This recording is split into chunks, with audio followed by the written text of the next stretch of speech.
Matthew Henry Bible Commentary 2 Kings Book of 2 Kings chapter 14. This chapter continues the history of the succession in the kingdoms both of Judah and Israel.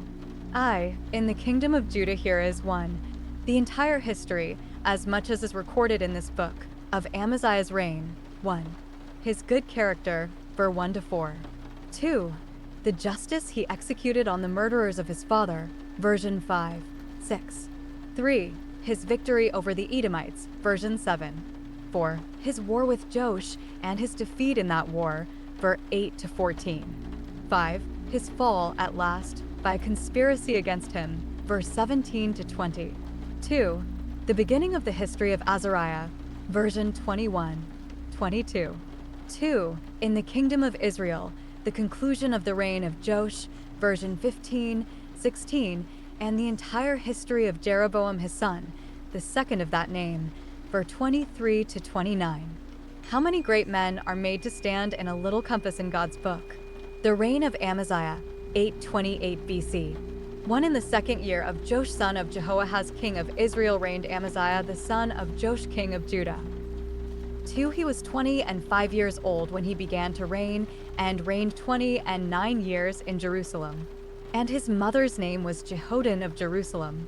3. And he did that which was right in the sight of the Lord, yet not like David his father. He did according to all things as Joash his father did. For howbeit the high places were not taken away, as yet the people did sacrifice and burnt incense on the high places. 5. And it came to pass, as soon as the kingdom was confirmed in his hand, that he slew his servants which had slain the king his father. 6. But the children of the murderers he slew not, according unto that which is written in the book of the law of Moses, wherein the Lord commanded, saying, The fathers shall not be put to death for the children, nor the children be put to death for the fathers, but every man shall be put to death for his own sin. 7. He slew of Edom in the valley of Salt 10,000, and took Selah by war, and called the name of it Joktheel unto this day. Amaziah, the son and successor of Joash, is the king whom here we have an account of. Let us take a view of him, in the temple, and there he acted, in some measure, well, like Joash, but not like David, v. 3. He began well, but did not persevere. He did that which was right in the sight of the Lord, kept up his attendance on God's altars and his attention to God's word, yet not like David. It is not enough to do that which our pious predecessors did, merely to keep up the usage, but we must do it as they did it, from the same principle of faith and devotion and with the same sincerity and resolution. It is here taken notice of, as before, that the high places were not taken away, v. 4. It is hard to get clear of those corruptions which, by long usage, have gained both prescription and a favorable opinion. 2. On the bench, and there we have him doing justice on the traitors that murdered his father, not as soon as ever he came to the crown, lest it should occasion some disturbance, but he prudently deferred it till the kingdom was confirmed in his hand, v. 5. To weaken a factious party gradually, when it is not safe to provoke, often proves the way to ruin it effectually. Justice strikes surely by striking slowly, and is often executed most prudently when it is not executed presently. Wisdom here is profitable to direct. Amaziah did thus. 1. According to the rule of the law, that ancient rule, that he that sheds man's blood by man shall his blood be shed. Never let traitors or murderers expect to come to their graves like other men. Let them flee to the pit, and let no man stay them. 2. Under the limitation of the law, the children of the murderers he slew not, because the law of Moses had expressly provided that the children should not be put to death for the fathers, v. 6. It is probable that this is taken notice of because there were those about him that advised him to that rigor, both in revenge, because the crime was extraordinary, the murder of a king, and in policy, that the children might not plot against him, in revenge of their father's death. But against these insinuations he opposed the express law of God, Dut 24:16, which he was to judge by, and which he resolved to adhere to and trust God with the issue. God visits the iniquity of the fathers upon the children, because every man is guilty before him and owes him a death, so that, if he require the life for the father's sin, he does not wrong, the sinner having forfeited it already by his own. But he does not allow earthly princes to do thus. The children, before them, are innocent, and therefore must not suffer as guilty. 3. In the field, and there we find him triumphing over the Edomites. v. 7. Edom had revolted from under the hand of Judah in Joram's time. Ch. 8:22. Now he makes war upon them to bring them back to their allegiance, kills 10,000, and takes the chief city of Arabia the Stony, called Selah, a rock, and gave it a new name. We shall find a larger account of this expedition, 2 Chron 25:5, etc. 8. Then Amaziah sent messengers to Jehosh, the son of Jehoahaz son of Jehu, king of Israel, saying, Come, let us look one another in the face. 9. And Jehosh the king of Israel sent to Amaziah king of Judah, saying, The thistle that was in Lebanon sent to the cedar that was in Lebanon, saying, Give thy daughter to my son to wife. And there passed by a wild beast that was in Lebanon, and trode down the thistle. 10. Thou hast indeed smitten Edom, and thine heart hath lifted thee up.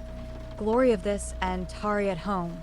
For why shouldest thou meddle to thy hurt, that thou shouldest fall, even thou and Judah with thee? 11. But Amaziah would not hear. Therefore Jehosh king of Israel went up, and he and Amaziah king of Judah looked one another in the face at Bethshemesh, which belongeth to Judah. 12. And Judah was put to the worse before Israel, and they fled every man to their tents. 13. And Jehosh king of Israel took Amaziah king of Judah, the son of Jehosh the son of Ahaziah, at Bethshemesh, and came to Jerusalem, and brake down the wall of Jerusalem from the gate of Ephraim unto the corner gate, 400 cubits. 14. And he took all the gold and silver, and all the vessels that were found in the house of the Lord, and in the treasures of the king's house, and hostages, and returned to Samaria. For several successions after the division of the kingdoms that of Judah suffered much by the enmity of Israel. After Asa's time, for several successions, it suffered more by the friendship of Israel, and by the alliance and affinity made with them. But now we meet with hostility between them again, which had not been for some ages before. I, Amaziah, upon no provocation, and without showing any cause of quarrel, challenged Joash into the field. v. 8. Come, let us look one another in the face. Let us try our strength in battle. Had he challenged him to a personal duel only, the error would have remained with himself. But each must bring all their forces into the field, and thousands of lives on both sides must be sacrificed to his capricious humor. Hereby he showed himself proud, presumptuous, and prodigal of blood. Some think that he intended to avenge the injury which the dismissed, disgusted Israelites had lately done to his country in their return, 2 Chron 25:13, and that he had also the vanity to think of subduing the kingdom of Israel, and reuniting it to Judah. A fool's lips thus enter into contention, and his mouth calleth for strokes. Those that challenge are chargeable with that beginning of strife, which is as the letting forth of water. He that is eager either to fight or to go to law may perhaps have enough of it quickly, and be the first that repents it. 2. Joash sent him a grave rebuke for his challenge, with advice to withdraw it. v. 9, 10. 1. He mortifies his pride by comparing himself to a cedar, a stately tree, and Amaziah to a thistle, a sorry weed, telling him he was so far from fearing him that he despised him, and scorned as much to have anything to do with him, or make any alliance with him, as the cedar would to match his daughter to a thistle. The ancient house of David he thinks not worthy to be named the same day with the house of Jehu, though an upstart. How may a humble man smile to hear two proud and scornful men set their wits on work to vilify and undervalue one another? 2. He foretells his fall. A wild beast trode down the thistle, and so put an end to his treaty with the cedar. So easily does Joash think his forces can crush Amaziah, and so unable does he think him to make any resistance. 3. He shows him the folly of his challenge. Thou hast indeed smitten Edom, a weak, unarmed, undisciplined body of men, and therefore thinkest thou canst carry all before thee and subdue the regular forces of Israel with as much ease. Thy heart has lifted thee up. See where the root of all sin lies. It is in the heart, thence it flows, and that must bear the blame. It is not providence, the event, the occasion, whatever it is, that makes men proud, or secure, or discontented, or the like, but it is their own heart that does it. Thou art proud of the blow thou hast given to Edom, as if that had made thee formidable to all mankind. Those wretchedly deceive themselves that magnify their own performances, and, because they have been blessed with some little success and reputation, conclude themselves fit for anything and no less sure of it. 4. He counsels him to be content with the honor he has won, and not to hazard that, by grasping at more that was out of his reach. Why shouldst thou meddle to thy hurt, as fools often do, that will be meddling? Prov 23. Many would have had wealth and honor enough if they had but known when they had enough. He warns him of the consequence, that it would be fatal not to himself only, but to his kingdom, which he ought to protect. 3. Amaziah persisted in his resolution, and the issue was bad. He had better have tarried at home, for Joash gave him such a look in the face as put him to confusion.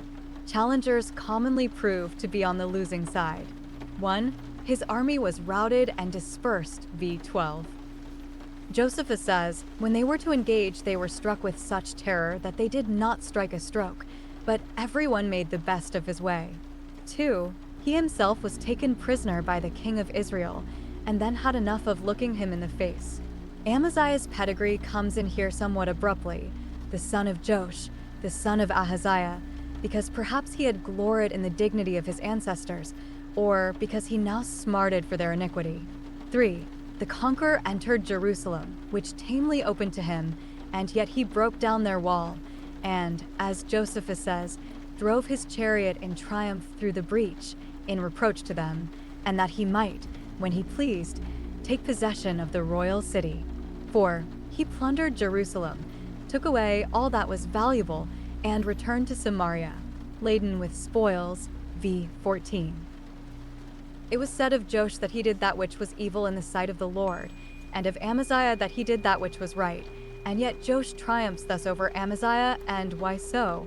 Because God would show, in Amaziah's fate, that he resists the proud, or because, whatever they were otherwise, Joash had lately been respectful to one of God's prophets, ch. 13:14, but Amaziah had been abusive to another. 2 Chron 25:16, and God will honor those who honor him in his prophets, but those who despise them, and him in them, shall be lightly esteemed. Reign of Jeroboam, king of Israel, 825 BC. 15 Now the rest of the acts of Jehoash which he did, and his might, and how he fought with Amaziah king of Judah, are they not written in the book of the Chronicles of the Kings of Israel? 16 And Jehoash slept with his fathers, and was buried in Samaria with the kings of Israel, and Jeroboam his son reigned in his stead. 17 And Amaziah the son of Joash king of Judah lived after the death of Jehoash son of Jehoahaz king of Israel 15 years. 18 And the rest of the acts of Amaziah, are they not written in the book of the Chronicles of the Kings of Judah? 19 Now they made a conspiracy against him in Jerusalem, and he fled to Lachish, but they sent after him to Lachish and slew him there. 20 And they brought him on horses, and he was buried at Jerusalem with his fathers in the city of David. 21 And all the people of Judah took Azariah, which was 16 years old, and made him king instead of his father Amaziah. 22 He built Elath, and restored it to Judah, after that the king slept with his fathers. Here are 3 kings brought to their graves in these few verses. 1. Joash king of Israel, v. 15:16. We attended his funeral once before, ch. 13:12-13. But, because the historian had occasion to give a further account of his life and actions, he again mentions his death and burial. 2. Amaziah king of Judah. 15 years he survived his conqueror the king of Israel, v. 17. A man may live a great while after he has been shamed, may be thoroughly mortified, as Amaziah no doubt was, and yet not dead. His acts are said to be found written in his annals, v. 18, but not his might, for his cruelty when he was a conqueror over the Edomites, and his insolence when he challenged the king of Israel, showed him void of true courage. He was slain by his own subjects, who hated him for his maladministration, v. 19, and made Jerusalem too hot for him, the ignominious breach made in their walls being occasioned by his folly and presumption. He fled to Lachish. How long he continued concealed or sheltered there we are not told, but at last he was there murdered. V. 19. No further did the rage of the rebels extend, for they brought him in a chariot to Jerusalem and buried him there among his ancestors. 3.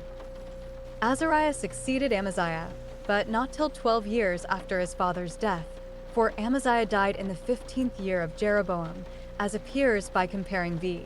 23 with v. 2. But Azariah did not begin his reign till the 27th of Jeroboam, ch. 15:1, for he was but 4 years old at the death of his father, so that, for 12 years, till he came to be 16, the government was in the hands of protectors. He reigned very long, ch. 15:2, and yet the account of his reign is here industriously huddled up and broken off abruptly. v. 22 He built Elath, which had belonged to the Edomites, but, it is probable, was recovered by his father. v. 7 After that the king slept with his fathers, as if that had been all he did that was worth mentioning, or rather it is meant of King Amaziah. He built it soon after Amaziah died.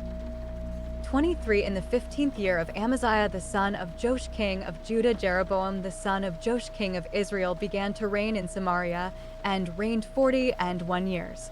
24 And he did that which was evil in the sight of the Lord. He departed not from all the sins of Jeroboam the son of Nebat, who made Israel to sin. 25 He restored the coast of Israel from the entering of Hamath unto the sea of the plain, according to the word of the Lord God of Israel, which he spake by the hand of his servant Jonah, the son of Amittai, the prophet, which was of Gath-hepher. 26 For the Lord saw the affliction of Israel, that it was very bitter, for there was not any shut up, nor any left, nor any helper for Israel. 27 And the Lord said not that he would blot out the name of Israel from under heaven, but he saved them by the hand of Jeroboam the son of Joash. 28 Now the rest of the acts of Jeroboam, and all that he did, and his might, how he warred, and how he recovered Damascus and Hamath, which belonged to Judah, for Israel, are they not written in the book of the Chronicles of the kings of Israel? 29 And Jeroboam slept with his fathers, even with the kings of Israel, and Zechariah his son reigned in his stead. Here is an account of the reign of Jeroboam II. I doubt it is an indication of the affection and adherence of the house of Jehu to the sins of Jeroboam the son of Nebat, who made Israel to sin, that they called an heir apparent to the crown by his name, thinking that an honorable name which in the book of God is infamous and stigmatized as much as any. His reign was long, the longest of all the reigns of the kings of Israel. He reigned 41 years, yet his contemporary Azariah, the king of Judah, reigned longer, even 52 years. This Jeroboam reigned just as long as Asa had done, 1 Kings 15:10, yet one did that which was good, and the other that which was evil. We cannot measure men's characters by the length of their lives or by their outward prosperity. There is one event to the righteous and to the wicked. 2. His character was the same with that of the rest of those kings. He did that which was evil. V. 24. For he departed not from the sins of Jeroboam. He kept up the worship of the calves, and never left that, thinking there was no harm in it, because it had been the way of all his ancestors and predecessors.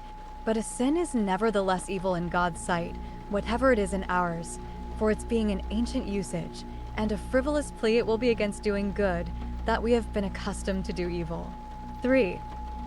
Yet he prospered more than most of them, for though, in that one thing, he did evil in the sight of the Lord, yet it is likely, in other respects, there was some good found in him, and therefore God owned him. 1.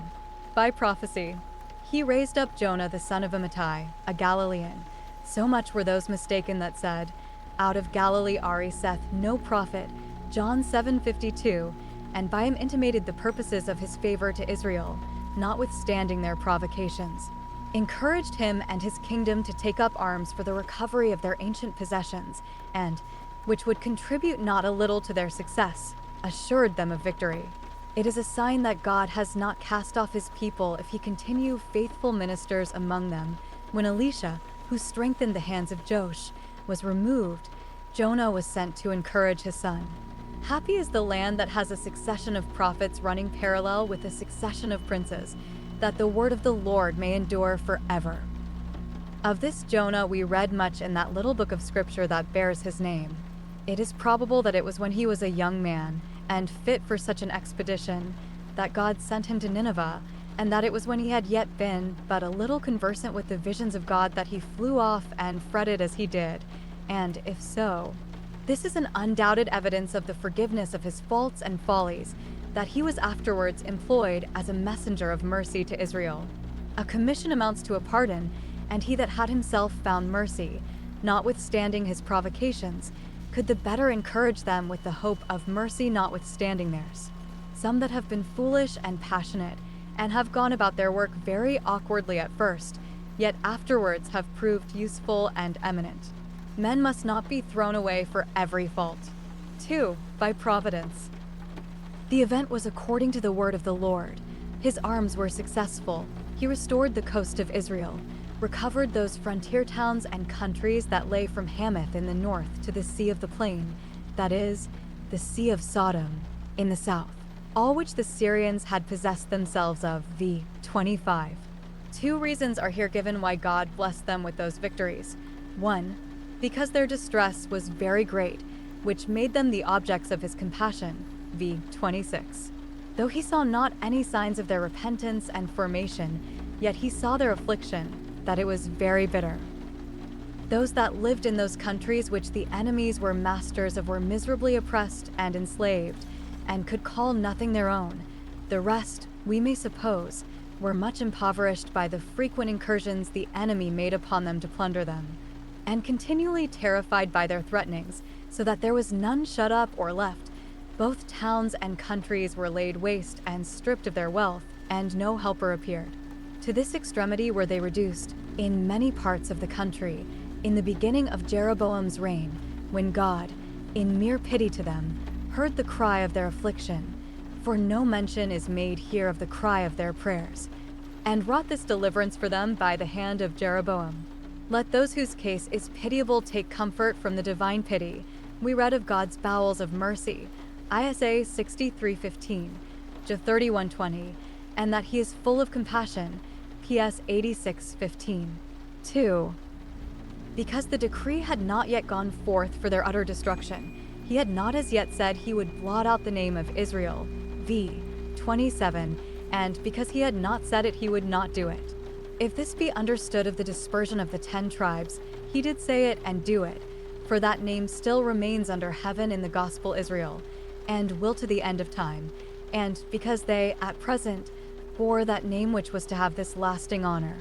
He showed them this favor, as well as for the sake of the ancient honor of that name, ch 13:23. 4. Here is the conclusion of Jeroboam's reign. We read, v. 28, of his might and how he warred, but v. 29, he slept with his fathers, for the mightiest must yield to death, and there is no discharge in that war. Many prophets there had been in Israel, a constant succession of them in every age, but none of the prophets had left any of their prophecies in writing till those of this age began to do it, and their prophecies are part of the canon of Scripture.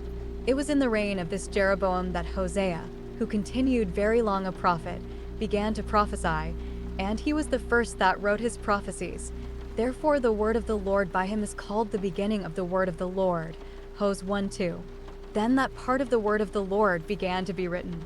At the same time Amos prophesied and wrote his prophecy, soon afterwards Micah, and then Isaiah, in the days of Ahaz and Hezekiah. Thus God never left himself without witness, but in the darkest and most degenerate ages of the church, raised up some to be burning and shining lights in it to their own age by their preaching and living, and a few by their writings to reflect light upon us on whom the ends of the world have come. Chapter 15 in this chapter, The history of 2 of the kings of Judah is briefly recorded. 1. Of Azariah or Uzziah, verse 1-7. 2. Of Jotham his son, verse 32-38. 2.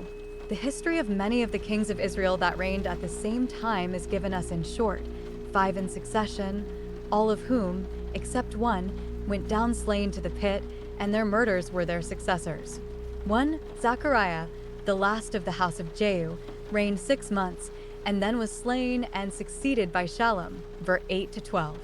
2. Shallum reigned 1 month, and then was slain and succeeded by Menahem, verse 13 to 15. 3. Menahem reigned 10 years, or tyrannized rather. Such were his barbarous cruelties, version 16, and unreasonable exactions, version 20, and then died in his bed, and left his son to succeed him first, and then suffer for him, verse 16 to 22. 4. Pekahiah reigned 2 years, and then was slain and succeeded by Pekah, verse 23 to 26.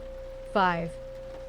Pekah reigned 20 years, and then was slain and succeeded by Hoshea, the last of all the kings of Israel, verse 27 to 31.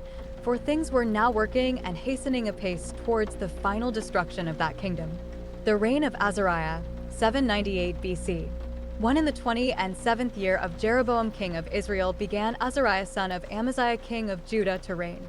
216 years old was he when he began to reign, and he reigned 52 years in Jerusalem. And his mother's name was Jecholiah of Jerusalem. 3. And he did that which was right in the sight of the Lord, according to all that his father Amaziah had done, for save that the high places were not removed. The people sacrificed and burnt incense still on the high places. 5. And the Lord smote the king, so that he was a leper unto the day of his death, and dwelt in a several house. And Jotham the king's son was over the house, judging the people of the land. 6. And the rest of the acts of Azariah, and all that he did, are they not written in the book of the Chronicles of the kings of Judah? 7. So Azariah slept with his fathers, and they buried him with his fathers in the city of David, and Jotham his son reigned in his stead. This is a short account of the reign of Azariah I. Most of it is general, and the same that has been given of others. He began young and reigned long. v. 2. Did, for the most part, that which was right. v. 3. It was happy for the kingdom that a good reign was a long one. Only he had not zeal and courage enough to take away the high places. v. 4. 2. That which is peculiar. v. 5. That God smote him with a leprosy, is more largely related, with the occasion of it, 2 Chron 26:16, etc., where we have also a fuller account of the glories of the former part of his reign, as well as of the disgraces of the latter part of it.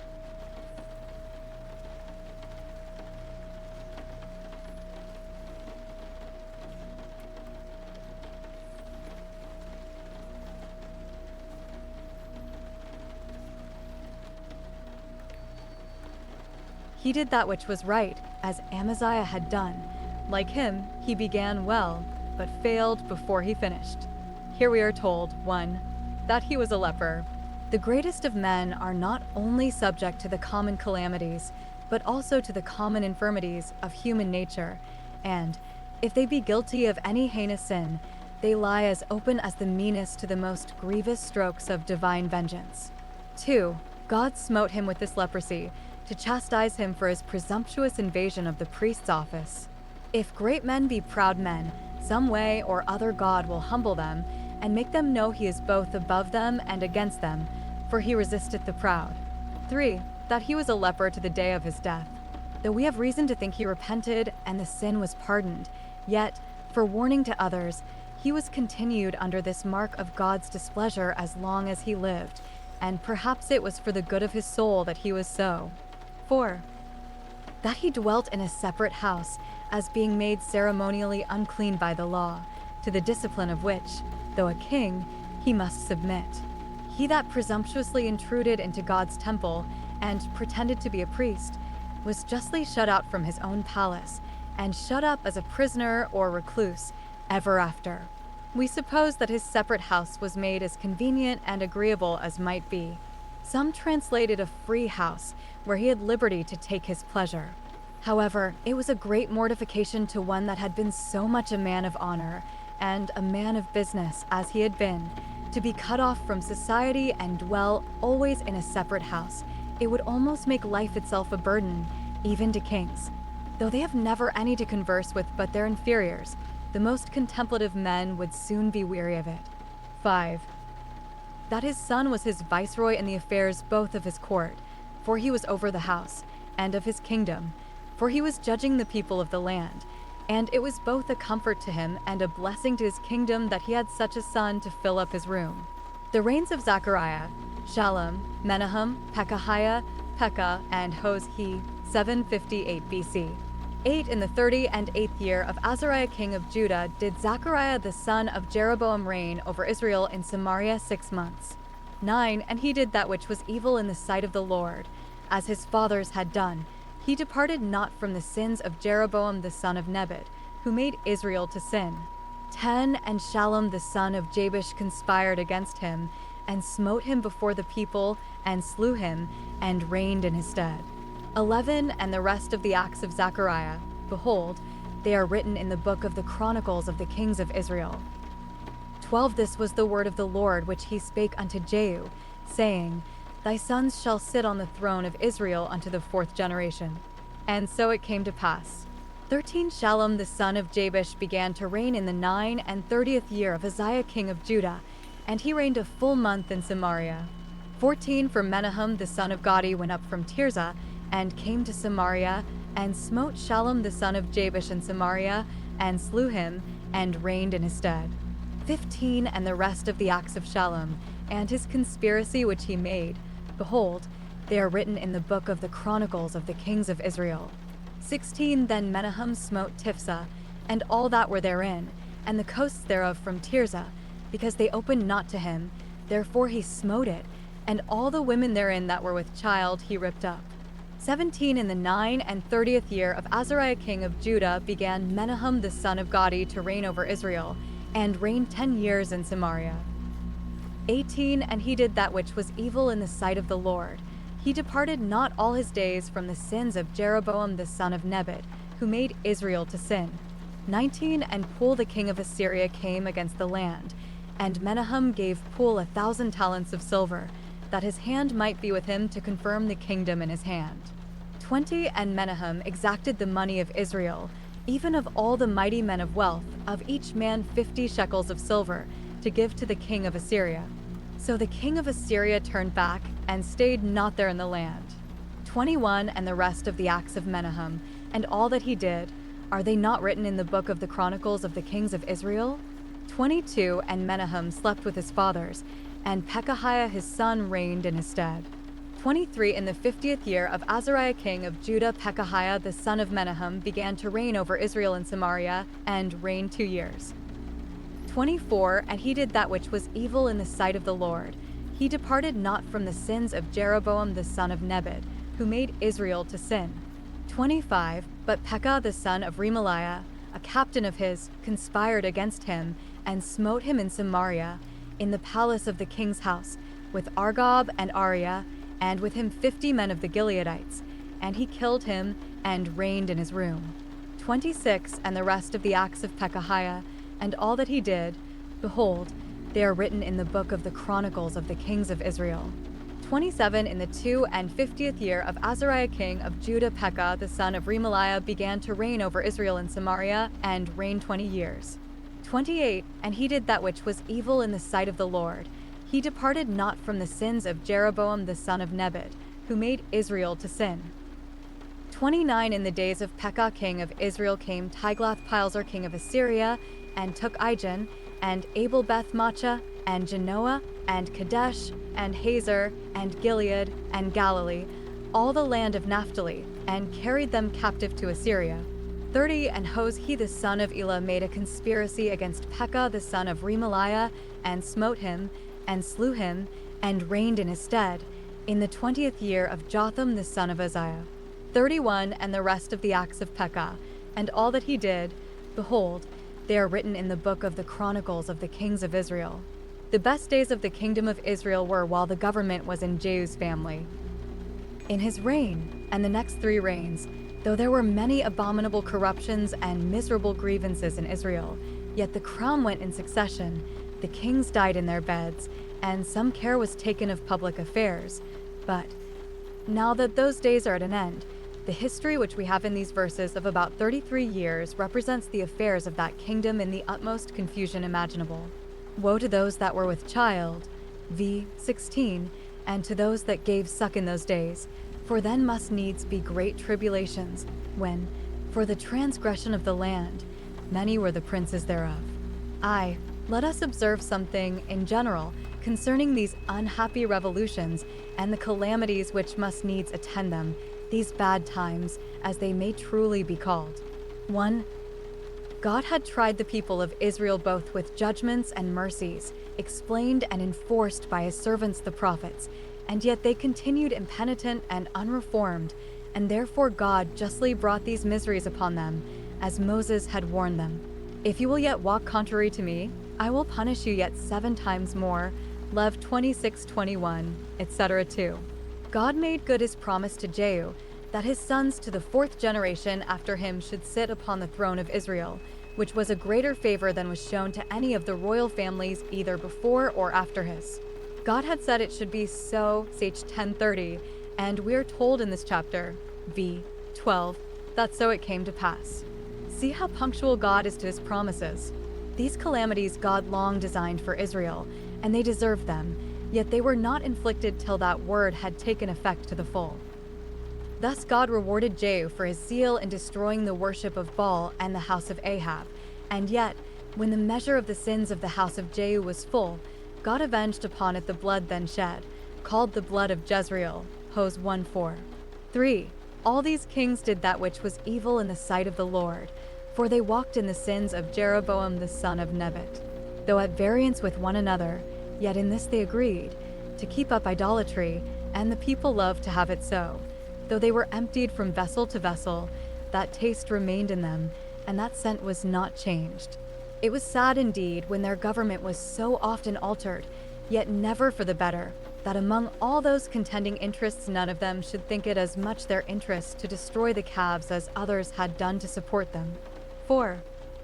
Each of these, except one, conspired against his predecessor, and slew him, Shallum, Menahem, Pekah, and Hoshe, all traitors and murderers, and yet all kings a while, one of them 10, another 20, and another 9 years. For God may suffer wickedness to prosper and to carry away the wealth and honors a while, but, sooner or later, blood shall have blood, and he that dealt treacherously shall be dealt treacherously with.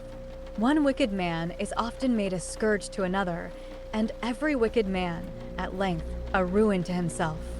5. The ambition of the great men made the nation miserable.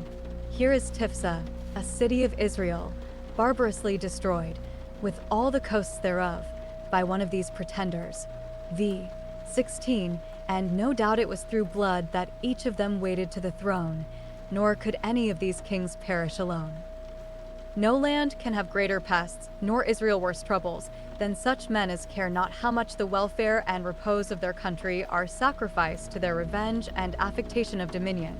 6.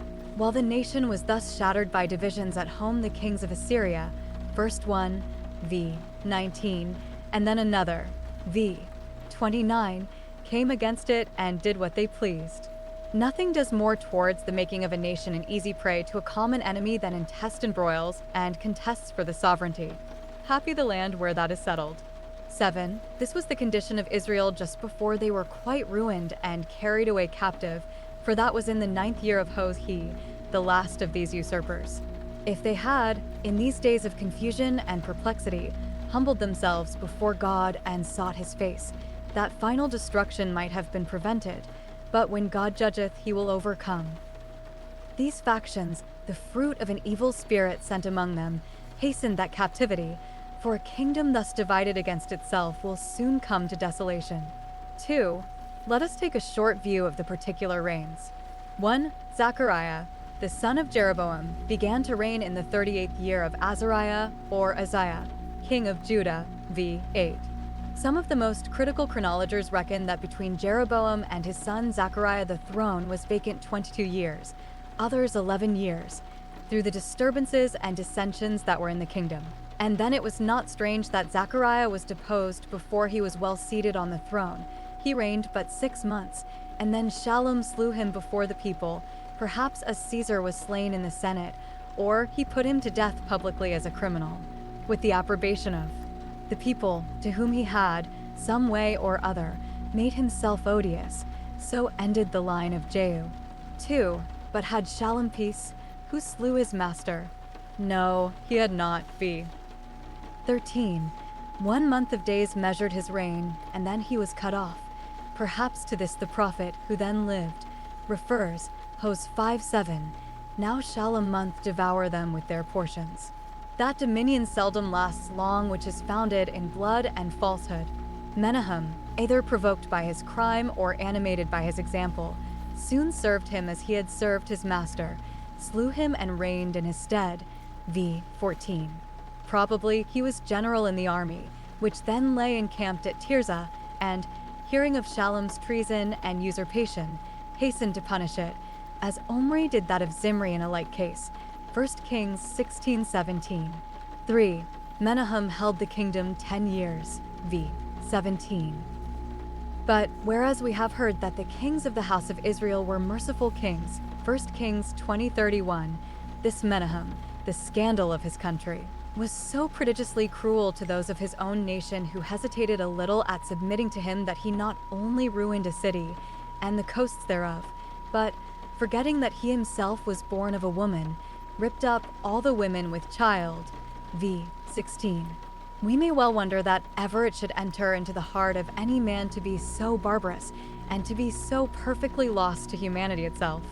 By these cruel methods he hoped to strengthen himself and to frighten all others into his interests, but it seems he did not gain his point, for when the king of Assyria came against him, 1. So little confidence had he in his people that he durst not meet him as an enemy, but was obliged, at a vast expense, to purchase a peace with him. 2. Such need had he of help to confirm the kingdom in his hand that he made it part of his bargain with him, a bargain which, no doubt, the king of Assyria knew how to make a good hand of another time, that he should assist him against his own subjects that were disaffected to him. The money wherewith he purchased his friendship was a vast sum, no less than 1,000 talents of silver, v. 19, which Menahem exacted, it is probable, by military execution, of all the mighty men of wealth, very considerately sparing the poor, and laying the burden, as was fit, on those that were best able to bear it. Being raised, it was given to the king of Assyria, as pay for his army, 50 shekels of silver for each man in it. Thus he got clear of the king of Assyria for this time. He stayed not to quarter in the land. V. 20. But his army now got so rich a booty with so little trouble that it encouraged them to come again, not long after, when they laid all waste. Thus was he the betrayer of his country that should have been the protector of it. 4. Pekahiah, the son of Menahem, succeeded his father, but reigned only 2 years, and then was treacherously slain by Pekah, falling under the load both of his own and of his father's wickedness. It is repeated concerning him as before that he departed not from the sins of Jeroboam. Still this is mentioned, to show that God was righteous in bringing that destruction upon them which came not long after, because they hated to be reformed. V. 24. Pekah, it seems, had some persons of figure in his interest, 2 of whom are here named. V. 25, and with their help he compassed his design. 5. Pekah, though he got the kingdom by treason, kept it 20 years. V. 27, so long it was before his violent dealing returned upon his own head, but it returned at last. This Pekah, son of Remaliah, 1, made himself more considerable abroad than any of these usurpers, for he was, even in the latter end of his time, in the reign of Ahaz, which began in his 17th year, a great terror to the kingdom of Judah, as we find Isa 7:1, etc. 2. He lost a great part of his kingdom to the king of Assyria. Several cities are here named, v. 29, which were taken from him, all the land of Gilead on the other side Jordan, and Galilee in the north containing the tribes of Naphtali and Zebulun were seized, and the inhabitants carried captive into Assyria. By this judgment God punished him for his attempt upon Judah and Jerusalem. It was then foretold that within 2 or 3 years after he made that attempt, before a child, then born, should be able to cry, "My father and my mother," the riches of Samaria should be taken away before the king of Assyria, Isa 8:4. And here we have the accomplishment of that prediction. 3. Soon after this he forfeited his life to the resentments of his countrymen, who, it is probable, were disgusted at him for leaving them exposed to a foreign enemy while he was invading Judah, of which Hoshea took advantage and, to gain his crown, seized his life, slew him, and reigned in his stead. Surely he was fond of a crown indeed who, at this time, would run such a hazard as a traitor did, for the crown of Israel, now that it had lost the choicest of its flowers and jewels, was lined more than ever with thorns, had of late been fatal to all the heads that had worn it, was forfeited to divine justice, and now ready to be laid in the dust, a crown which a wise man would not have taken up in the street, yet Hoshea not only ventured upon it, but ventured for it. And it cost him dear. The reign of Jotham, 742 BC. 32 in the second year of Pekah the son of Remaliah king of Israel began Jotham the son of Uzziah king of Judah to reign. 33, 5, and 20 years old was he when he began to reign, and he reigned 16 years in Jerusalem. And his mother's name was Jerusha, the daughter of Zadok. 34, and he did that which was right in the sight of the Lord. He did according to all that his father Uzziah had done. 35, howbeit the high places were not removed. The people sacrificed and burned incense still in the high places. He built the higher gate of the house of the Lord. 36, now the rest of the acts of Jotham, and all that he did, are they not written in the book of the Chronicles of the kings of Judah? 37, in those days the Lord began to send against Judah Rezin the king of Syria, and Pekah the son of Remaliah. 38, and Jotham slept with his fathers, and was buried with his fathers in the city of David his father, and as his son reigned in his stead. We have here a short account of the reign of Jotham king of Judah, of whom we are told, 1. That he reigned very well, did that which was right in the sight of the Lord. V. 34.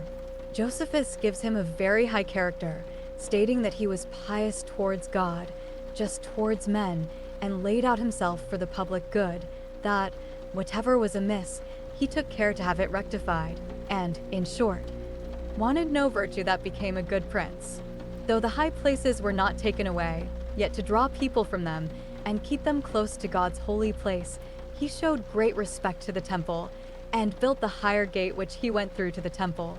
If magistrates cannot do all they would for the suppressing of vice and profaneness, let them do so much the more for the support and advancement of piety and virtue, and the bringing of them into reputation.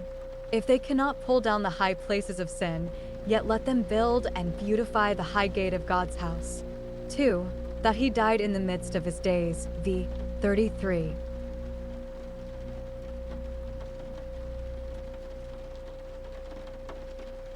Of most of the kings of Judah we are told how old they were when they began their reign, and by that may compute how old they were when they died, but no account is kept of the age of any of the kings of Israel that I remember, only of the years of their reigns. This honor God would put upon the kings of the house of David above those of other families. And by these accounts it appears that there was none of all the kings of Judah that reached David's age, 70, the common age of man. Asa's age I do not find. Uzziah lived to be 68, Manasseh 67, and Jehoshaphat 60, and these were the three oldest. Many of those that were of